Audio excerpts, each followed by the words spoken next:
All right, the weather is finally breaking. You and the neighbors are starting to come out of hibernation.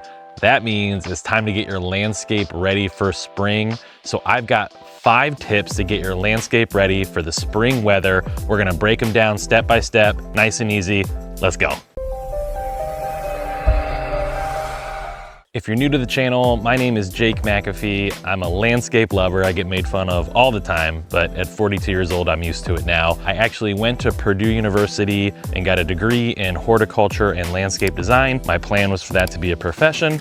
Ultimately, I transitioned into real estate. So now it's just a labor of love, and I want to share both what I know with you and learn along the way, and we can kind of learn together. And if I make mistakes, I'll share those as well. So tip number 1 is tree pruning. By the time you're watching this video, by the time I get it out, it might be a little bit late to do this, but keep it in mind for next year. This one you kind of want to do before spring, before the buds are starting to push up, because if you wait too long and start making cuts, that can open it up for disease. But I think I'm gonna go ahead and at least show you what I've done. I already started and I thought I should have done that on video. So the cuts I already made were kind of hanging out. If you've got trees that are hanging out over walkways and you're probably used to it, or maybe, most people don't even use their front door. They park in the garage and go in that way, but people are often kind of ducking under trees. Nobody likes that. So go ahead and cut those trees back off the walkways. If you've got anything rubbing against your house, make sure you cut them off your house as well. That can cause damage. It can strip paint. It can damage shingles. It can also be an access point for bugs and critters and whatnot. So it's just generally a good idea. Get those branches off and do that, during the winter, late winter, maybe early spring, depending on what kind of weather it is. So I'm gonna continue pruning this tree and talking about what I did. So as I mentioned, I've already made a lot of cuts, and unfortunately I forgot to film it, but what you wanna look for is a couple things. Number 1, you wanna maintain the shape that you desire, whether you want it more upright or if you want it a little more spread out. But also thinning out the inside helps with air circulation. That can help with disease. And also if you've got any branches that are crisscrossing, so you can see, this one, and maybe, I'm not sure if you can see that, but this one, this one's gonna be growing directly into these, and when that happens, they can rub on each other and rub the bark off, and then moisture gets in, and that can be an access point for disease or pests. So I'm gonna go through and thin this out. I'm gonna clip some of the little ones, and then I'm also gonna get some of the branches that are kind of rubbing. I may even cut this back a little bit, because as it continues to grow this way, I'll hit my head on it when I'm on the mower, and that's no good. I've got enough brain damage, so don't need to be hitting my head. So, all right, I'm gonna keep going and give you some tips as we go. So a couple other pointers that you want to look for. I try to clip any branches that are growing down, because that's going to continue and then something you're going to have to deal with later. Also, if you notice, I've been kind of either trimming or hand pulling all the little ones off. That's basically going to be wasted energy for the tree, and eventually you're going to have to cut those anyways. So I kind of thin out all the little ones now, the little tiny branches that come out, and that way all the tree's growth kind of pushes up through where I want it to go. Also, when you cut, you want to make sure you cut it flush. So like, say this is a tree branch, you don't want to cut it here and then just have like a stump sticking out that looks bad. You want to make sure you cut it flush with the trunk. I've actually got one that I need to clean up. I've got a handsaw that I ordered off Amazon. It's not here yet, but I'll be cutting that off, because you want to make sure it's nice and flush, and that way as it grows, eventually you won't even know that was there. So you can kind of see already it's starting to, take shape, nice and clean, and then we're kind of controlling the shape of the canopy. So I might do a little bit more cleanup here, but overall this one's looking pretty good.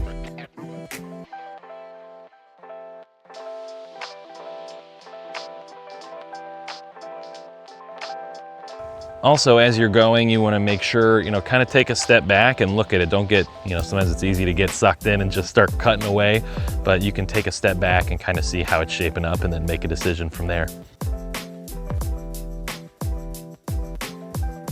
All right, I got a little cleanup to do, but overall I feel like this turned out pretty well. Shape is looking good, and then once the buds come in, it'll flush out real nice. And I got a couple more trees to do, but you get the gist of it. All All right, now we are moving on to ornamental grasses. This is zebra grass behind me. I forget which this one is. It's kind of a big fountain grass. I forget the name. It's got stripes on it. I'll think of it after I'm done recording this. You want to do this around late winter, early spring.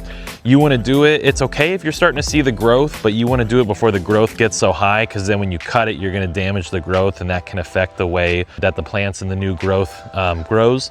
So on the bigger ones, you're gonna leave them a little higher, maybe a foot tall, give or take. On the smaller ornamental grasses, you know, like the purple fountain grasses, stuff like that, you can take them down to about 3 to 6 inches. So you can use hand pruners on these, hand shears. I guess you could use loppers, and I use the electric shears. They're pretty easy. A pro tip is you can rope around the outside, and that way it all stays together in a clump. I've tried that. When they're this big, it's a little bit difficult, and I've got woods behind my house, so I've kind of got a brush pile, that like a compost kind of thing going on. So I'm just gonna cut them down and run it back there, but all right, let's get to work.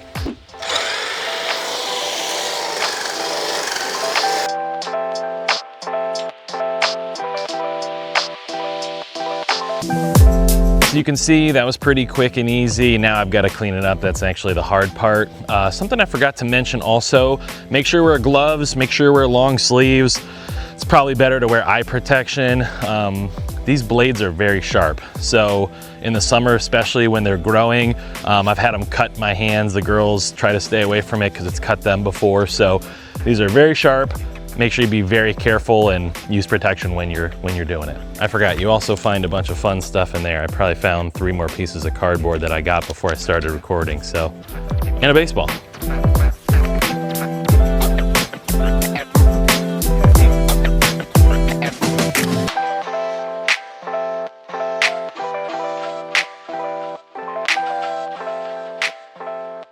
All right, we're all done. That wasn't too bad. Aside from the raking motion, I'm not supposed to be doing that for my back. I've got a disc issue.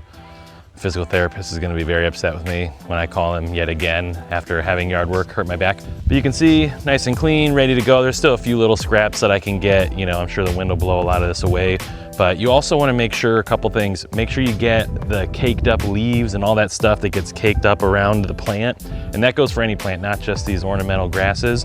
You wanna make sure that you're getting it away, because it can trap moisture and cause rot, whether again it's this or something else. The other thing is sometimes you'll see with these plants, they'll start to rot in the middle, so you wanna make sure you clean those out. And occasionally you'll have to split them and kind of separate them, because they'll kind of rot from the inside out. But cleaning it and doing this can definitely prevent that and help stave it off. But yeah, aside from a little bit of tidiness, we're ready for mulch. All right, next up on our list is knockout roses. I absolutely love knockout roses. I think we've got about 10 of them or so here. We've got a little row behind me, as you can see. So these definitely need some love, and you can kind of see the leaves get all caked in there. I'm gonna get that out, but first I'm gonna trim it back. You wanna take care of this kind of late winter, early spring, really when dormancy breaks. Some people say wait till the forsythias are blooming. That is not happening yet. We're actually a couple weeks removed from some pretty cold weather, but we've had a little warm streak. I see some buds pushing up, and for the sake of getting this video out, I'm gonna do it. I'm probably on the early side. So yeah, let's go ahead and break it down. All right, so we're gonna get started here. I'm gonna do it a little bit differently. I think in the past, I was making a mistake and cutting them down a little too low. I've been doing some research, and the consensus is to leave them about 12 to 18 inches. So that's what we're gonna do. You wanna try to remove any crisscrossing branches, kind of for the same reason that we talked about with the tree. When they crisscross, they can rub, and then that can be a point for disease. So we're gonna try to maintain the shape, get rid of some of the dead. So you wanna clip the dead out, the kind of scraggly, and then you wanna take the good healthy branches down to about 18 to 12 inches. And you can see these two are so close together. I'm gonna go ahead and remove that. So we'll get started here. All right, so we gotta start there. I've got a few I can still thin out, some that have the dead branches on it. I'm gonna clean this up, but basically you wanna get away everything that's caked around the crown. That can cause rot as well. So we're gonna get that away, kind of thin some of this out, and then we'll move on to the next one. As you can see, there's a little gap here. One had a disease last year, unfortunately, so we'll get all these cleaned up, and then I'll get a new one planted.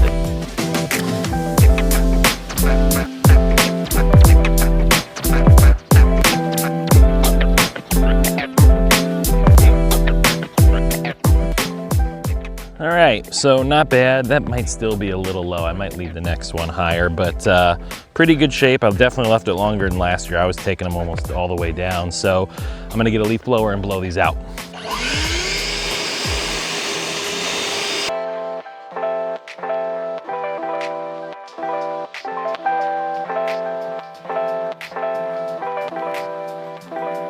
All right, well, looks pretty good. We'll see how it turns out. We'll have to do like a midsummer check-in. I got a little more cleanup to do, but I'm gonna do like a full planting bed cleanup here in the next like 2 weeks or so. So I'm gonna get all the pruning done, then I'll clean out all the beds. But I feel like we're pretty much ready to go. The last step is you wanna apply a fertilizer, fungicide, insecticide mix. They sell those. So I'll probably wait till it's a little bit warmer and then I'll get that fertilizer down.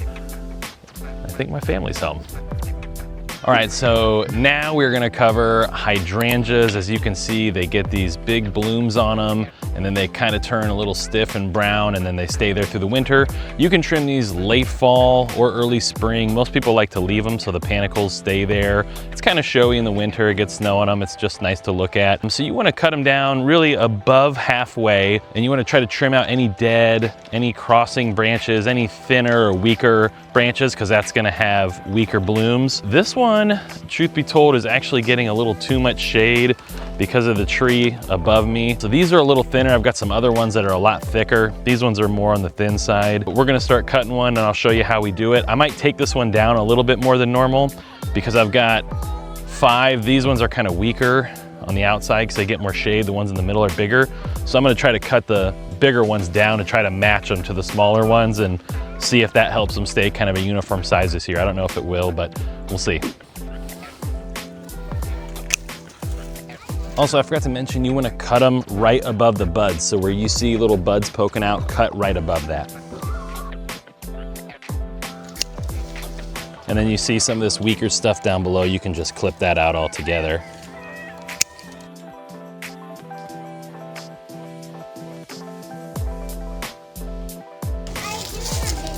Yeah. So people know how to cut them. That's right, I'm cutting it so people know how to cut them.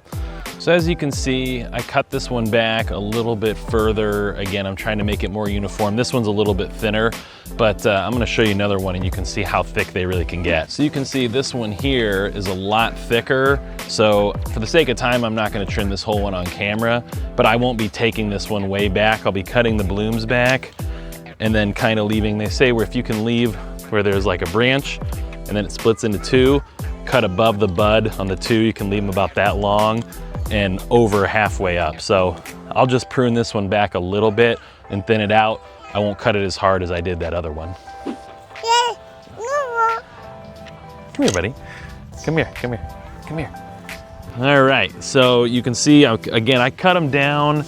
I cut them down a little more than I normally would on some of the smaller ones, but I'm leaving this one higher. So what I'm trying to do is leave the shorter ones. Hold on, buddy. I'm trying to leave the short ones higher, and then the taller ones I'm trying to cut down so they level out. So that's kind of what I'm doing. But normally you do not need to cut them back this hard. You just kind of need to trim them. They said about the size of a pencil are the branches you want to cut.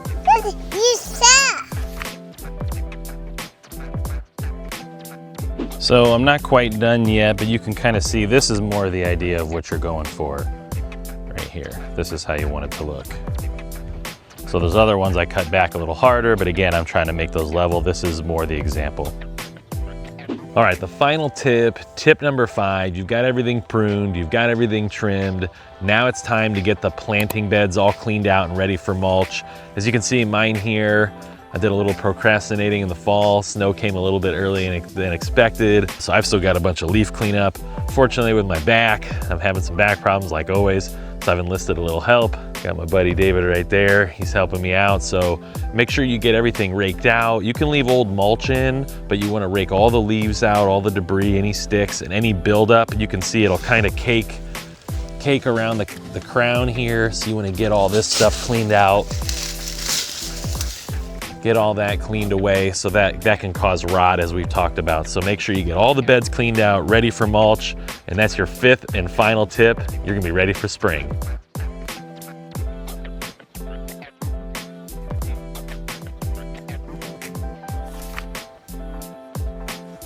Thank you so much for watching. If you've got some spring tips, if you've got some things that you do to get your landscape ready, please make sure you leave it in the comments. I want this to be an open discussion. I want people who come to these videos to learn how to maintain their home. Make sure you hit that subscribe button. The Fort Wayne Homeowners Club is dedicated to helping people maintain their home, increase the value of their home, design their home, all things home ownership that helps you get the most money out of it and the most enjoyment out of it. So thank you so much for watching, and we'll catch you on the next video.